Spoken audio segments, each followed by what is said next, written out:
The Four Absolutes of the Oxford Group. We're talking about absolute honesty today.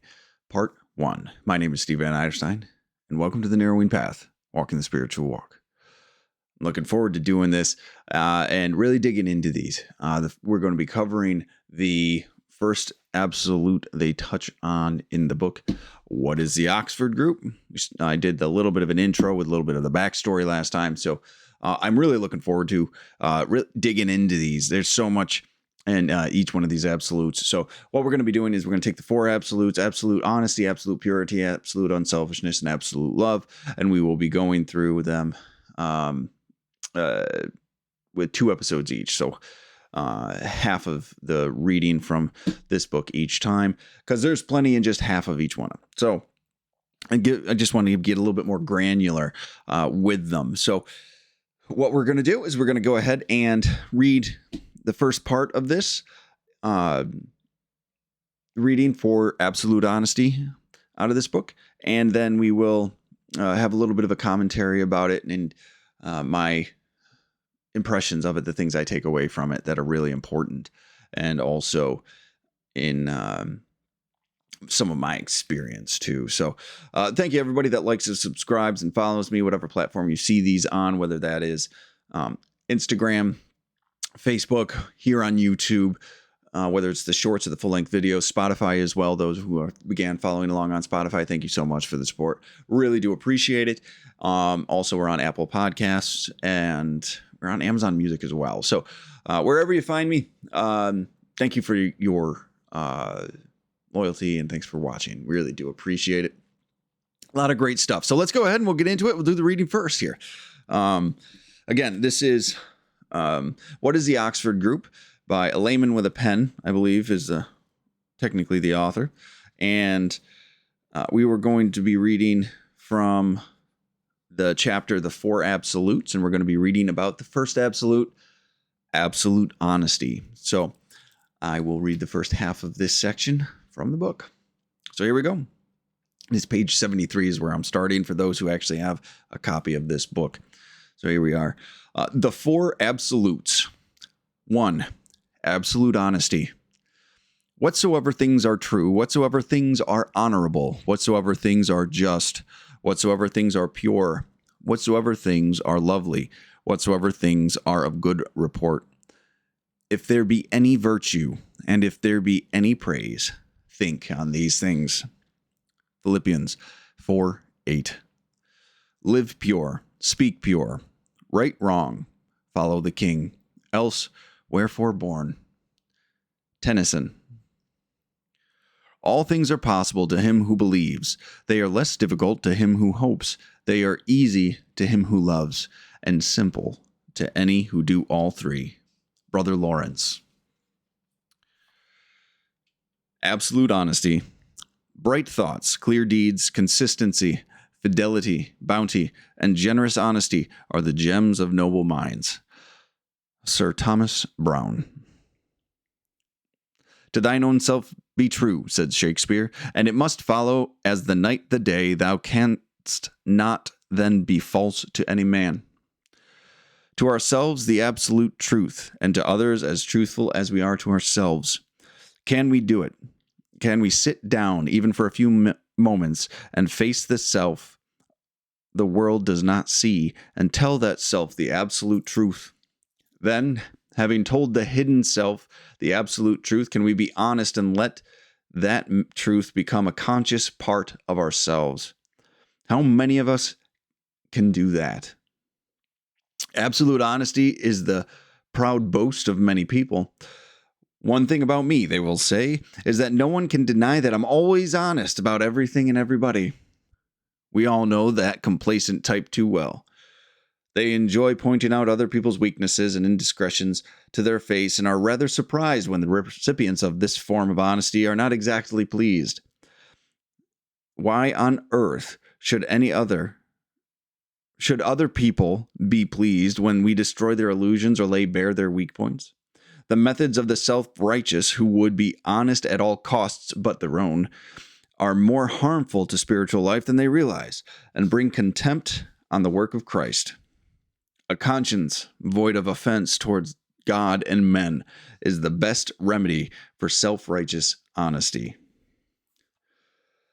Under God's guidance, absolute truthfulness is tempered with common sense and kindliness. There is no reason why we should flaunt and enjoy what we think is absolute honesty so much that we should tell a neighbor a truth about himself which is neither a sin of his nor our business. Striving for absolute honesty should not be a weapon for us to bludgeon our way to what we think is perfection. Love thy neighbor as thyself is sufficient test as to our motives for honesty. There is no reason why, in our determination to be honest with God, we should destroy the belief in God in other people. And many people's belief in God is founded on their belief in humanity, kindliness, faithfulness, and fulfillment of obligations, moral or material. God-given discretion is better than our unloving determination to be honest at all costs, mostly other people's. An honest man's the noblest work of God. Quotes Robert Burns. Honesty must be allied to nobility of mind and purpose. Some of us use frankness as a sort of scourge to punish those we feel are not quite as good as we think we are. Minds such as these are farther from Christ than they suppose. Is honesty that has no discretion much use? St. Paul says, all things are lawful, but all things are not expedient. All things are lawful, but all things edify not. Honesty is the truth which belongs to God, and when we use it, we are using God's power. If we use God's power in the wrong way or at the wrong time, why should we grumble because it is ineffective or has the opposite effect to what we think it should have? A sudden fit of frankness about other people without a preliminary self-examination can do untold harm. We must be absolutely honest with ourselves before we can be absolutely honest with other people. It is one of the essentials of Christian life. Many people revel in what they think is absolute honesty. They are convinced that it means telling the bald, unvarnished facts about themselves, even if it involves other people. If the truth is without consideration or discretion, it is better to keep a silent tongue and await the decision of our guidance than to blurt out what may be a truth, but a truth which will send a person even farther from leading a Christian life. God-given counsel is wise counsel. Petty criticisms do not induce a vital faith in God. Truth should not be merely destructive, but spiritually constructive. Honesty is not, of necessity, criticism. If love is the rock from which our foundation of honesty springs, then it is honesty in its purest sense. Family life must have its roots in honesty if the family is to remain united. It is not surprising that children who know that their parents are not honest with each other are not honest with their parents. Modern children are said by some popular writers to be an unsolvable problem, a kind of phenomenon in the social history of the world. Children of any age are a problem to the grown-ups of the previous generation, and they will always be. And they always will be. Modern children are products of modern conditions, and as they grow with it, have to adapt themselves to the changing conditions of the world. It is not the fault of modern children that a large percentage of them are happy-go-lucky pagans who have discarded God as an out-of-date institution. Their eyes are naturally eagerly fixed on the promised fruits of life, vitality and progress.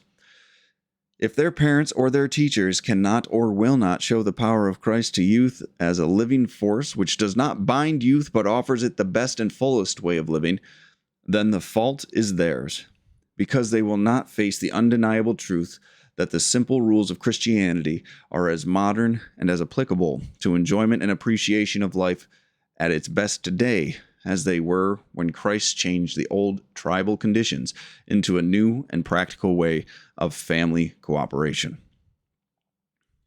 Honesty in morals is an essential to a real happiness which has no fear of the present or the future.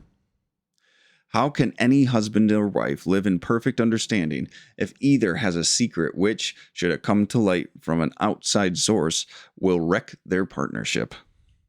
If real, unshakable love exists between two people, whatever the fault that one may confess to the other, it will sink into insignificance or take its proper place between them if honesty is made as a tribute to that love. A sin which comes to light from outside source often destroys the union of two people. Reluctance to be honest about our faults, mistakes, or sins with a person we are united to by love is lack of faith, not only in the person, but also in the reality of that love. A love which dies because one confesses with honest motives a sin to the other is not worth having. And any love which can embrace mutual honesty is very near to the ideal which God had for men and women when he ordained marriage.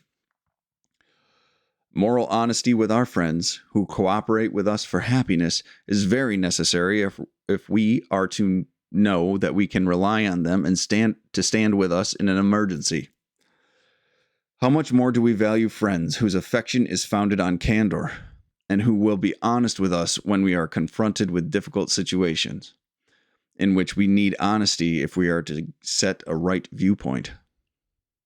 What are the use of half-truths, vapid words of consolation, or negative advice to us when we are facing a crisis which needs to be confronted with absolute honesty? Some of us are like the proverbial ostrich which hides its head in the sand. How often do we say, if it's anything unpleasant, I don't want to hear it, when subconsciously we know the best thing for us would be to face the truth honestly and seek for an honest solution to our problem or our sin. We cannot always hide our heads in the sands of the fallacy that ignorance is bliss. Our heads have to come out sometimes, and we often find that whilst we have been shutting our eyes to it, the truth has grown much more difficult to cope with. Friendship that will allow for honest facing of mutual difficulties is the only kind of friendship which is worth our having. The mutual ostrich kind is hardly friendship. It is certainly not honest. All right, that's where we're going to stop today. That's just about halfway through. So that touches on so many areas of life. That's why I'm excited to get to the second half of the chapter next week, but there's just so much to cover in this. At so many areas of life it touches on, so many behaviors it touches on, so many relevant things, especially to my own personal experience and things relevant to today that I wanted to make sure we had enough time to discuss. So we will go ahead and we'll get started. So what I wanted to actually reference at first was just the quotes in the beginning, just so if you were wondering where these came from, because I went and looked them up, and the first one obviously comes from the Bible. It's Philippians 4:8, which was the whatsoever things are true, whatsoever things are true, whatsoever things are honorable, whatsoever things are just, whatsoever things are pure, whatsoever things are lovely, whatsoever things are of good report, if there be any virtue and if there be any praise, think on these things. Yeah, that's Philippians 4:8. Then the next one, live pure, speak true, right wrong, follow the king be capitalized, else wherefore born. That's Tennyson, and that's from a poem called Gareth and Lynette. Also, all things are possible to him who believes. They are less difficult to him who hopes. They are easy to him who loves, and simple to any who do all three. That is Brother Lawrence. That comes from this book right here, The Presence of God by Brother Lawrence. Or this is a more modern take or reprint of it called The God Illuminated Cook as well. There's a bunch of them out there. Fantastic book, by the way. This might actually be on the list of things to read at some point as well. So stay tuned. But so that's where that one actually comes from. Fantastic book. So, and that's just the title page for Absolute Honesty. It comes with a couple of quotes, and then we get to the actual chapter heading of Absolute Honesty. And there's one more quote. They liked to bring in the common references, I guess, here. The bright thoughts, clear deeds, consistency, fidelity, bounty, and generous honesty are the gems of noble minds. That's Sir Thomas Browne. And that's from a book called The Christian Morals. Very old book, too, if I remember right, like the 1800s. So a lot of great quotes there. A lot of depth. Took some self-restraint to not go and buy a couple more books for myself that I would have a while getting to anyway. I've got such a backlog of books. I wonder if anyone out there relates to me. I have quite a few that I need to get to, but that's neither here nor there. So let's get to the actual body of the reading, which also starts with a quote, which is kind of funny, but it's more expanded upon. And it's a quote that's actually quite commonly referenced, but not in its entirety. One thing I like about this is they use the entirety of the quote. In 12-step rooms, this is referenced often, but I feel like it gives some misunderstanding. So it opens with a Shakespearean quote from his work Hamlet. And it's to thine own self be true, and it must follow as the night the day, thou canst not be false to any man. Now, this is commonly quoted in recovery and things like that, to thine own self be true. And I think the meaning gets lost. And that means like it's not supposed to mean just be authentic to who you are. Which a lot of people take it as, to thine own self be true, right? Just do what you think is right. That's not what this quote is about at all, actually. It turns out that this quote is about being absolutely honest with yourself. It's about actually, if you want to be honest with other people, you have to be honest with yourself. This is the transparency and sitting with yourself, as they said, to actually see you for who you actually are. And then you can give an honest portrayal of your character to somebody else. But until you actually are completely honest with you and completely truthful with who you are, you can't be honest with any other man, right? I like that part. And it must follow as the night the day, thou canst be false to any man, right? So as soon as you're honest with yourself about things, and that about your situation, about your past, about your motivations, about the way you think, about the things that are important to you in your life, like the things that have harmed you, all of this stuff, as soon as you actually can sit with yourself and be honest about stuff, then you can actually be truthful to others. And you can actually be authentic at that point, right? That's when the authenticity comes in. But until you get there, you're just lying, right? You're being deceptive and you don't even know it. That's before I found this spiritual way of living, before I came into recovery, before I actually began to grow in my own knowledge and understanding of spiritual things, I was a very, very good liar. And that was because I didn't know I was lying. I didn't realize that I convinced myself of this delusional reality that was not even close to what was actually going on, right? The best liars actually believe it, right? That when and this to thine own self be true quote is actually dismantling that. It's dismantling the delusions that we've built up around ourselves. Can we actually take an honest look at who we are and be honest with ourselves about it? And then we can be honest with other people, right? I very much enjoyed believing my own crap because it let me play a victim. It let me argue enthusiastically for what I believed to be true because I couldn't take the time to actually sit and be with myself about this stuff. So it's a great quote to open up with. And then it gives us a challenge. And I wanted to read that from the book. It says, can we do it? Can we sit down for even a few moments and face the self the world does not see and tell that self the absolute truth?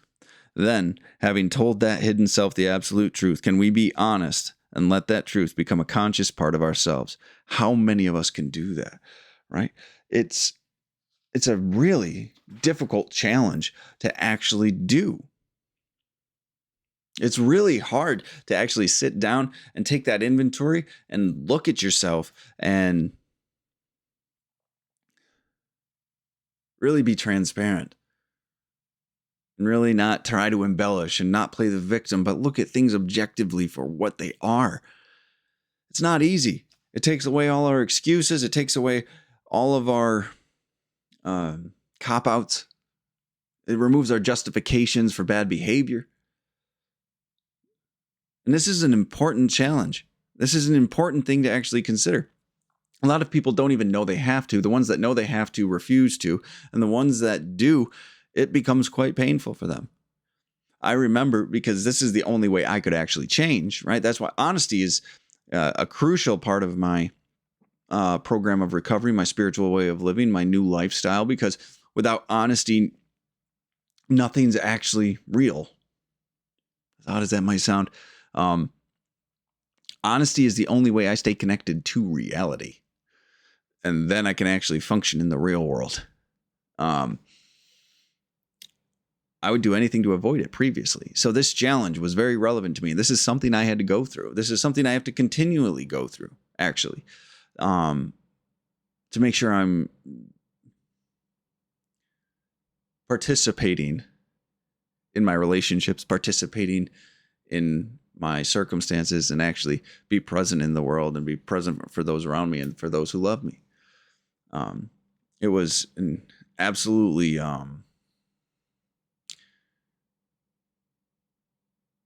integral, an essential, vital part of me changing my life around and my life becoming what it is today. So what we go into next on this, after we go through this initial opening to honesty, is we talk about people who always claim to be honest. It says here, one thing about me, they will say, is no one can deny that I'm always honest about everything and everybody. We all know this complacent type too well. And we talk about how people, it starts to go into how people are brutally honest, right? There's no tact there. There's no discernment, and it's done in a way that actually pushes people away from us, right? It's done in a way that's actually harmful to people, which we don't think. We just brush it off. They say, I think it's on the next page, actually, but how we'll use this for the wrong reasons. And there's this beautiful quote in there, though, but the methods of the self-righteous who would be honest at all costs, but their own, are more harmful to spiritual life than they realize and bring contempt on the work of Christ. So this is talking about the people that use honesty as a weapon, right? Or they wield honesty as a sense of superiority, right? And they actually offend everybody that's around them, right? And for no reason. It's not like they're trying to actually accomplish a goal. They're not trying to help anybody. It's more of to be offensive. And I'm not saying you have to play into somebody's delusion, but you certainly don't have to go make it a point to go tear down or offensively insert yourself into someone else's life by being brutally and brutally honest without any tact or forethought. It's really wielding it as a weapon. And they close this first page with a really great quote. A conscience void of offense toward God and men is the best remedy for self-righteous honesty. Because a lot of people just do this. They stand on their high horses. There's this self-righteous sense of entitlement or justification that they just need to live this way, and they need to just point out every single other person's flaw. And I think this is why they included in that quote there, the methods of the self-righteous who would be honest at all costs but their own. So those are the people that won't actually look at themselves, right? They won't look at their own reasons for the judgment. They get a little bit of spiritual understanding, and suddenly they're using that as a weapon to claim superiority over somebody else. And that's not healthy. That does no good for anything. It actually pushes people away from spiritual living. There's a lot of spiritual stuff going around. There's a lot of growth and understanding that's coming around in a lot of different areas online, and a lot of different people talking about it, which is really good in a lot of ways. But when it's used in a condemning way, or a way to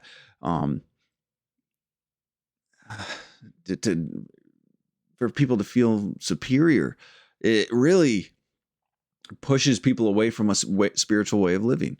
I also want to preface again, this is a heavily Christian influenced book. So if you are not of a Christian influence or Christian background, these principles, these absolutes will still apply to you. The language might be a little bit different from what you prefer it to be. Hopefully it doesn't discourage you from actually taking the lessons from this, though, because whether it's a Christian practice or whether it is some other spiritual practice, or it's a secular spiritual practice of the universe or nature or whatever it might be, right? It all can have this spiritual self-righteousness where people feel like they have to actually stand on this soapbox and be condemning and being judgmental and be putting people down for things, right? This can happen everywhere to everybody, right? So this is an important thing, that if spirituality is supposed to be loving and bringing people onto a spiritual path, and when you use honesty in a way to be condemning, you're doing it backwards, right? You're doing it absolutely backwards. We need to be, we need to have some tact and some discernment. That's what I've learned in my own experience, and that's what I've constantly found throughout the spiritual literature that I read. So it's the solution to self-righteous honesty of just like, look how good of a person I am, and I'm going to be honest and pick apart you. So for ulterior motives, so I feel better about myself, right? That self-righteousness, to take care of that is the conscience void of offense towards God and men, right? And this doesn't mean, you'd have to go and be delusional and participate in someone's delusion. This doesn't mean that you have to, you're never able to actually give people hard perspective. A lot of the time, people that don't invite it in won't want it anyway, won't take it. They'll use it incorrectly, right? It talks about that in a little bit. But the reality of this is we have to make sure that this ability to be honest after we've discovered it is used appropriately. So we go on to this, the next page here, and it says that under God's guidance, absolute truthfulness is tempered with common sense and kindliness. Right? We're not here to hurt people's feelings. We're not here to break people's hearts. We're not here to cause offense to people. This is supposed to be out of a loving place. This is supposed to be out of a place of encouragement and growth and concern, if anything, but not to be done in a finger-pointing, condemning is the word I keep coming back to. But this is a good a principle, or a definition of the principle of when to be honest or how to be honest. So absolute truthfulness is tempered with common sense, and kindliness. So if the expression of absolute truthfulness has to have some common sense brought into it, and kindliness. Like, don't use honesty without kindness is just brutality. Like, it's just to be abrasive and mean, and you can beat people down with honesty, and we can misuse these virtues, right? We can actually use them in unhealthy ways. When I found that out, I didn't believe it, but it is the truth. I haven't used honesty in a healthy way my entire recovery and journey. I've really used it to beat people down sometimes. because I actually just was angry or hurt myself, and I wanted to do the same to them. And I did it under the guise of honesty and a desire to help them see, which is just absolutely ridiculous. But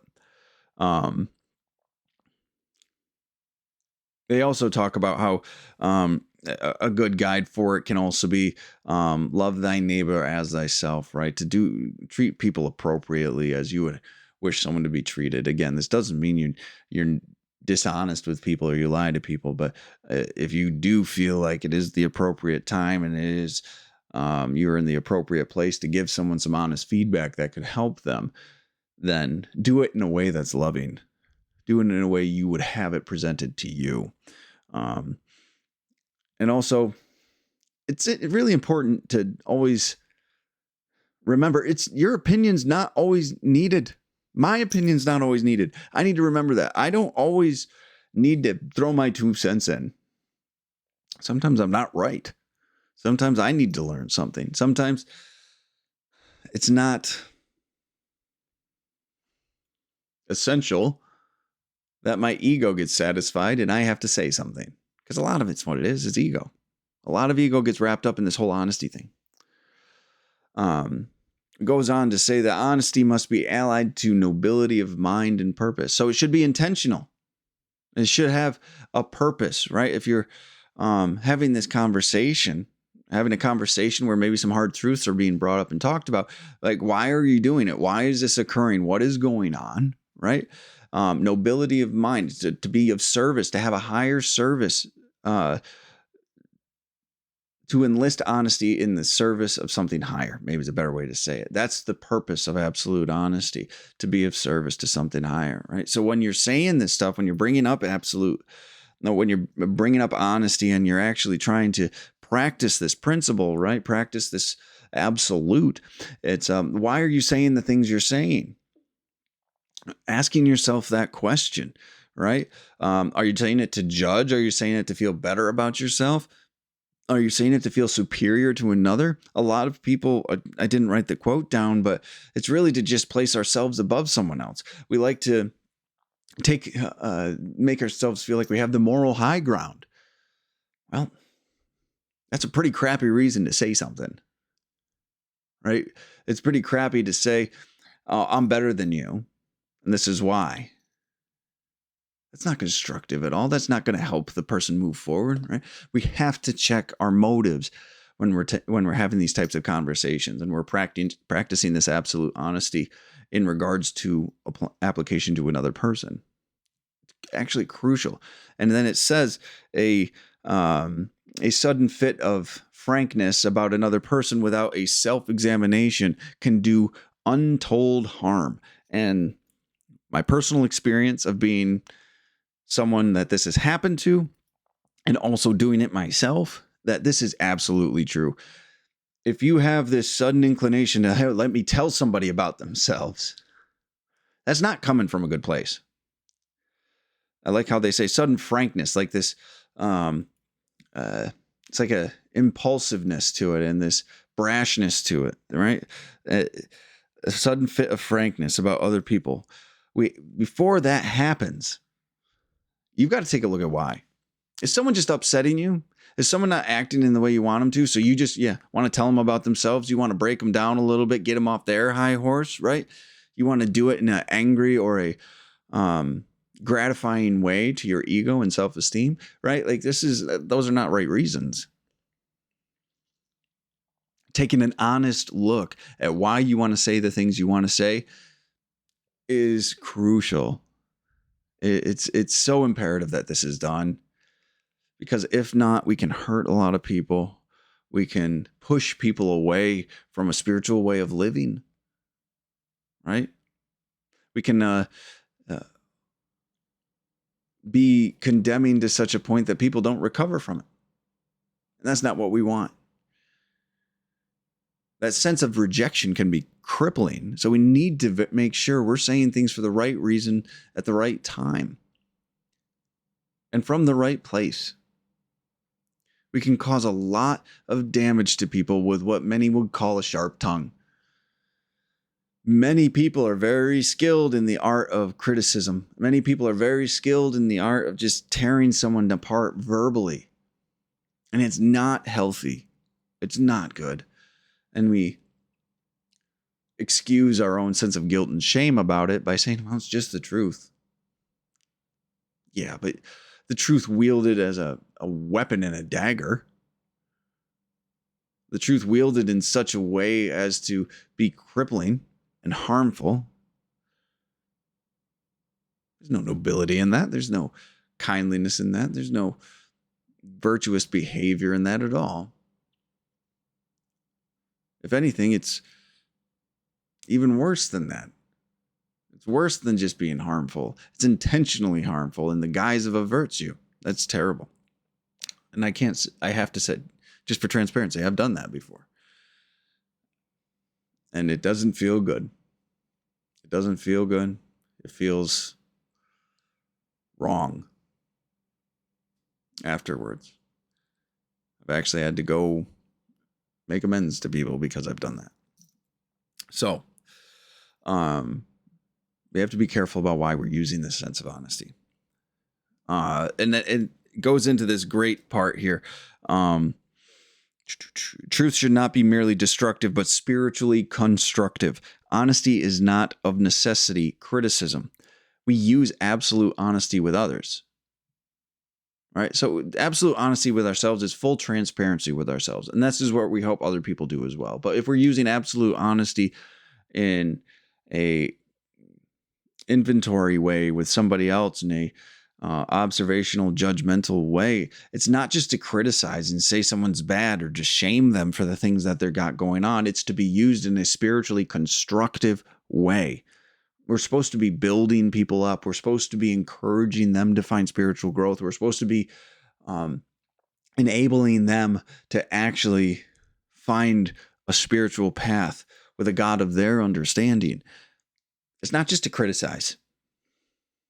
It's not just for the snarky remarks and the snippy comebacks and the wittiness you might feel in a moment from being critical and honest about someone else's shortfalls and defects or struggles.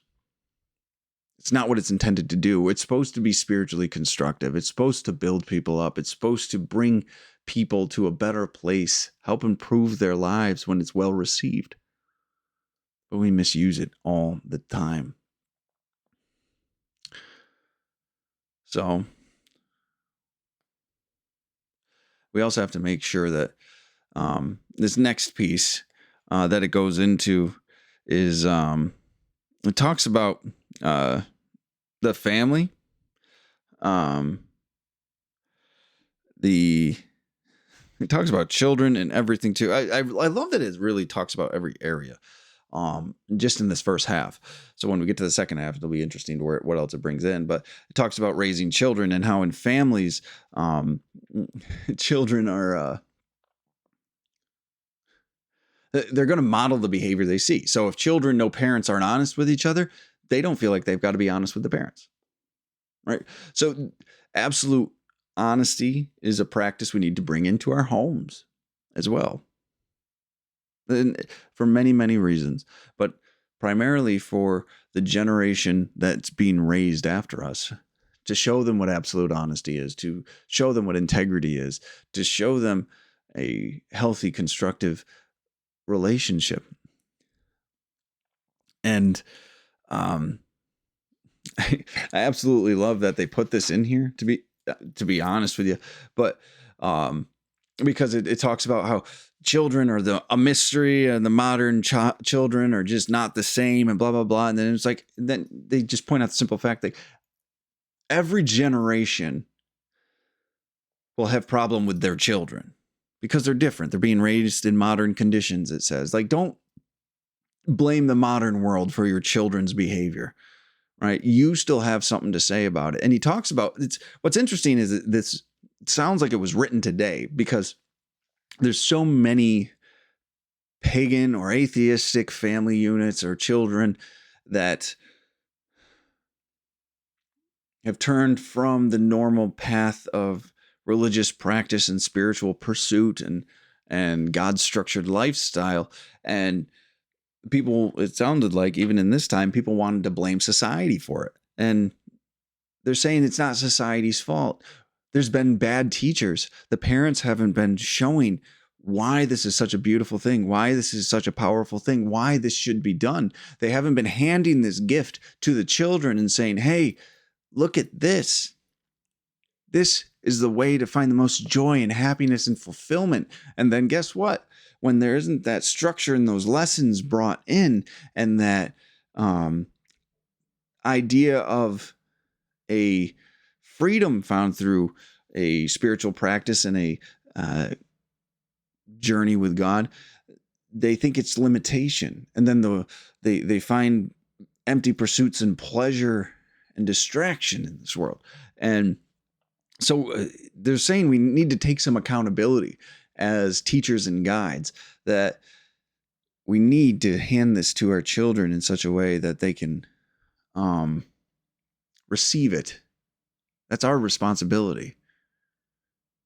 Now, that's heavy for a lot of people. That's hard for them to receive. That's hard for them to actually believe or take in, because it's easier to blame. But that's what part of this absolute honesty is.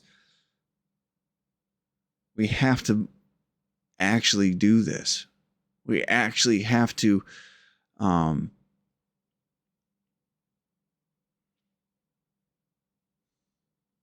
make an intentional and pointed effort to show them the benefits of living this way of life, a spiritual way of life, a godly way of life, a righteous way of life, however you'd like to say it.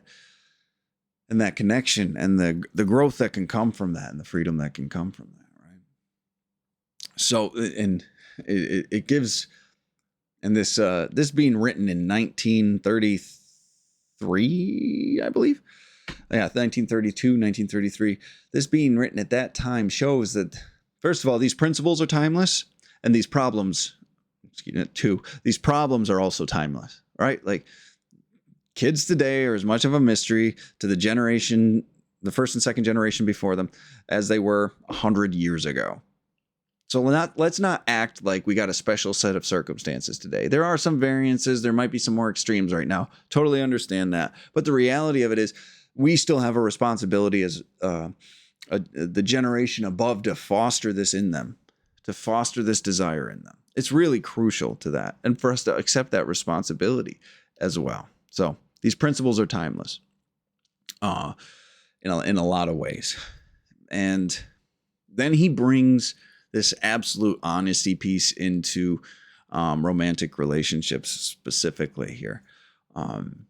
And it's really, really important. And it talks about how absolute honesty is essential to the success of a relationship actually maintaining and moving forward throughout the years.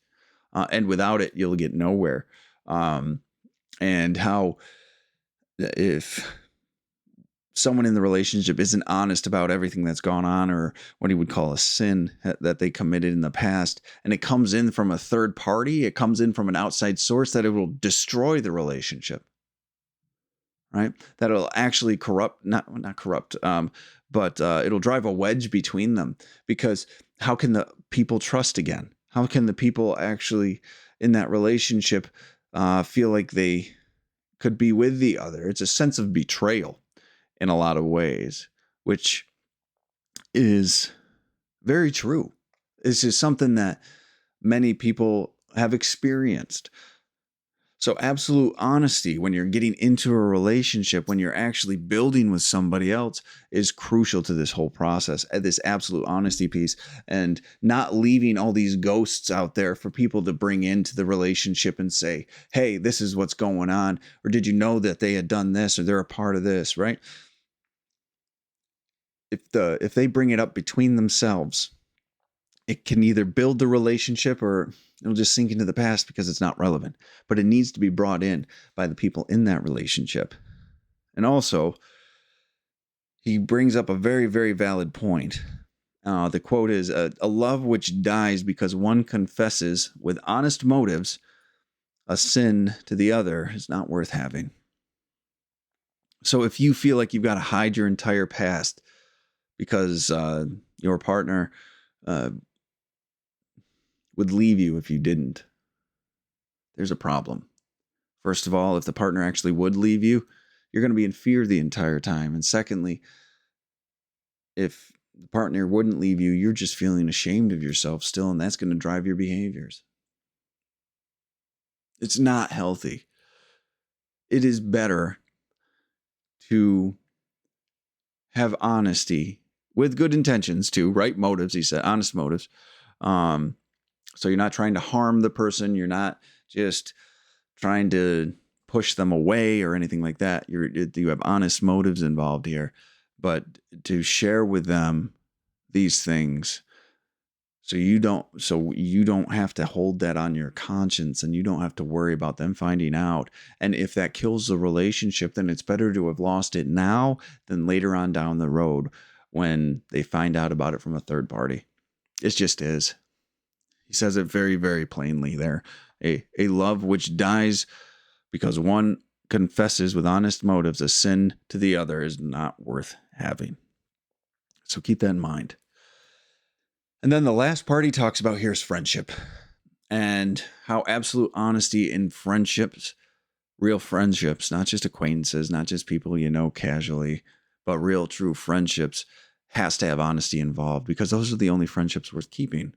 Right? We don't need cosigners to our crap. We don't need people that'll just gas us up for no reason, as they say, just get us all riled up.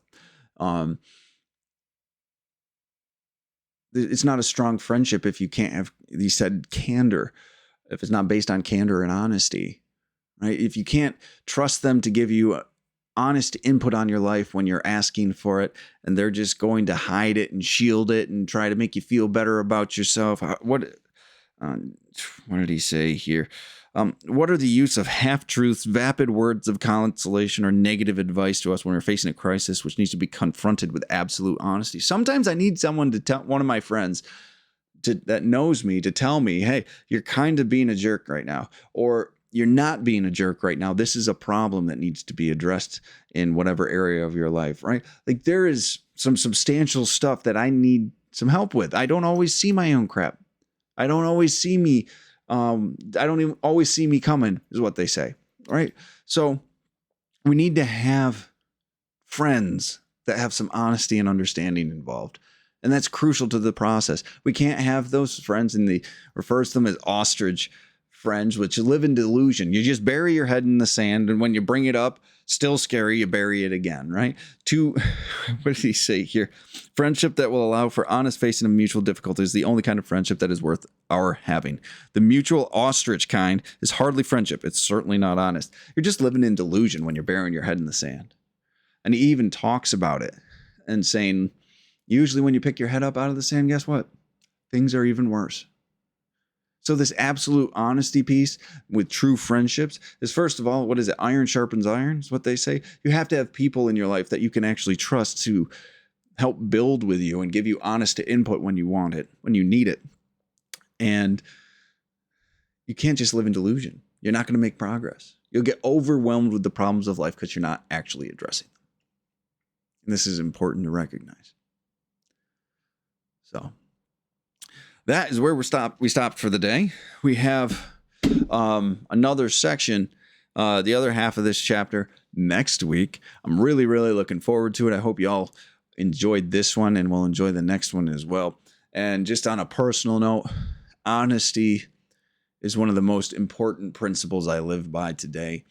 If you're a part of 12-step programs, it's the spiritual principle of the first step, right? Because it's the one that, like I was referring to earlier, it keeps me involved with reality. It keeps me from building my own little delusional world and making some really bad decisions. So honesty has been of the utmost importance in my spiritual journey, in my recovery, in my rebuilding of life, and my asking for help. So I hope you guys take something away from these readings as we go through these absolutes. I genuinely love them. So, but thank you for joining me today, and I look forward to seeing you guys next week. So until next time, thanks.